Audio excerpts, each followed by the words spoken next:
Charles Darwin attended divinity school at Cambridge because his sensitive nature prevented him from studying medicine. There, he attended biology and geology lectures and met Reverend John Henslow, his mentor.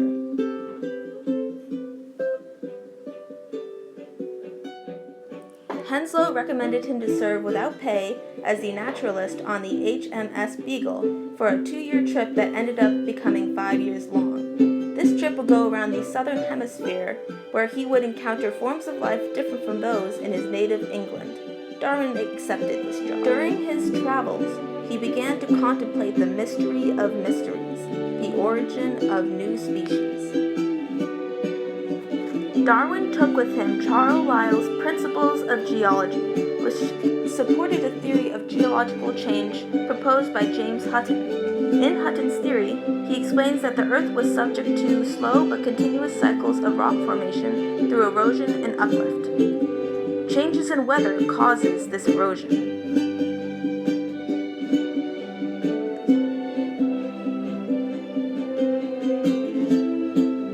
Then, the dirt and rock debris is washed into rivers and eventually into oceans.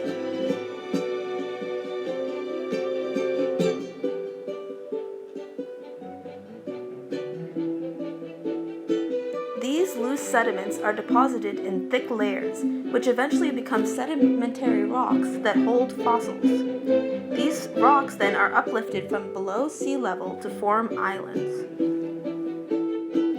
Lyell, on the other hand, proposed the theory of uniformitarianism, which stated that these slow changes that Hutton speaks of occurred at a uniform rate. Although Darwin didn't agree with this idea of uniform change, he was certain, like Lyell, that the Earth's massive geological changes are the result of extremely slow processes, and therefore the Earth must be very old.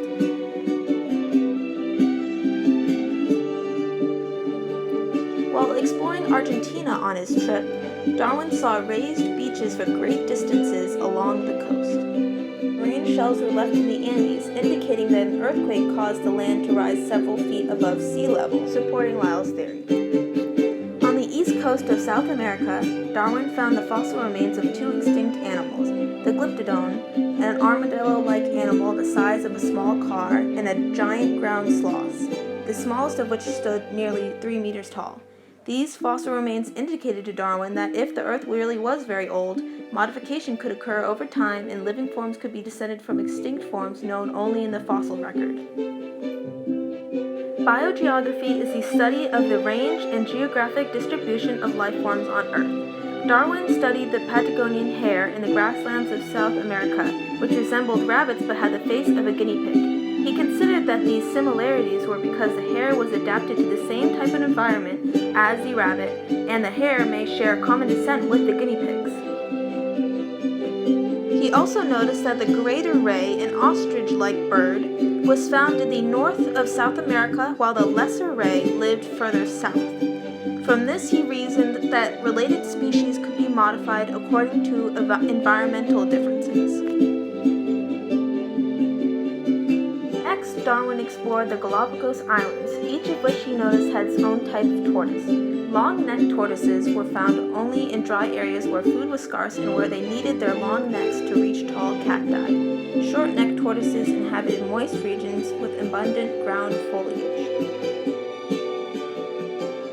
Also, the finches of these islands were similar to mainland finches but had different types of beaks which varied based on environment and food source. For example, ground-dwelling finches had beaks large enough to eat the seeds that were available to them. Back in England, Darwin concluded that adaptations develop over time, and he proposed the process of natural selection.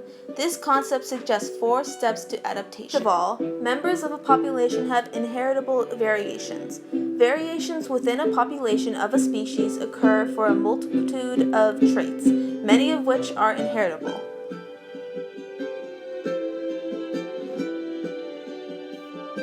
Also, a population produces more offspring in each generation than the environment can support. In any given environment, there is a limited amount of food, water, physical space, and other resources for which individuals must compete. A socioeconomist named Thomas Malthus proposed that death and famine were inevitable because the human population tends to increase faster than the supply of food. Darwin tested this idea by calculating the reproductive potential of elephants. He found that a single female will probably bear no fewer than 6 young in her lifespan, and if all these young survive and continue to reproduce at the same rate, the descendants of a single pair of elephants will number about 19 million. No environment could support a population of this size. Some individuals have favorable traits that enable them to better compete for limited resources.